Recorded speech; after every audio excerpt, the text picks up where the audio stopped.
শীত তো প্রায় চলে এলো। এই শীতে তোমাদের সঙ্গে আমি একটা সুজি দিয়ে পিঠের রেসিপি শেয়ার করব। তো সুজি দিয়ে পিঠে বানানোর জন্য শুকনো খোলায় আমি এখানে সুজিটাকে হালকাভাবে ভেজে নেব। তারপর অল্প অল্প করে জল দিয়ে আমি এখানে একটা সলিড ডো বানিয়ে নেব। জলটা আমি এখানে অল্প অল্প করে ব্যবহার করছি, একবারে জলটা ব্যবহার করলে হবে না। এরপর আমি অল্প লবণ দিয়ে আবারও খুব ভালো করে মিক্স করে নেব, দিয়ে ঠান্ডা হবার জন্য একটু রেখে দিয়েছিলাম।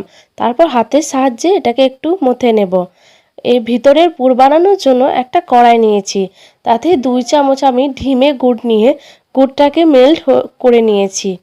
গুড়টা মেল্ট হয়ে গেলে আমি এখানে 2 বাটি নারকেল কুড়া দিয়েছি, দিয়ে আবারও খুব ভালো করে নেড়ে চেড়ে আমি এটাকে একটা সলিড পুর বানিয়ে নেব। পুরটা আমার বানানো হয়ে গেছে।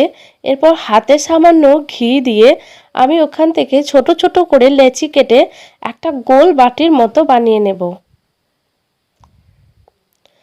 গোল বাটির মতো বানানো হয়ে গেলে তার মধ্যে 1 চামচ পুর দিয়ে আমি মুখটাকে খুব সুন্দরভাবে মুড়ে নেব।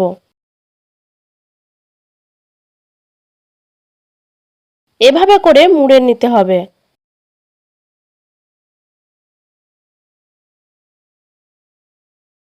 এভাবে সবগুলোকে আমি বানিয়ে নেব।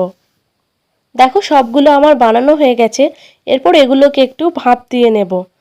ভাপ দেওয়ার জন্য এখানে জল গরম হতে দিয়েছিলাম, আর ওপরে একটা ফুটো বাসন চাপিয়ে দিয়েছি। অল্প সামান্য ঘি আমি এখানে ব্রাশ করে নিয়েছি। তারপর সবগুলোকে একটা একটা করে আমি দিয়ে দেব। সবগুলো আমার দেওয়া হয়ে গেছে। এরপর একটা ঢাকা চাপা দিয়ে কিছুক্ষণ ভাপিয়ে নিয়েছি। দেখো এভাবেই তোমরা পিঠে বানিয়ে নিতে পারবে। দেখতে যতটা সুন্দর হয়েছে, পিঠেটা খেতেও খুবই সুন্দর হয়েছে।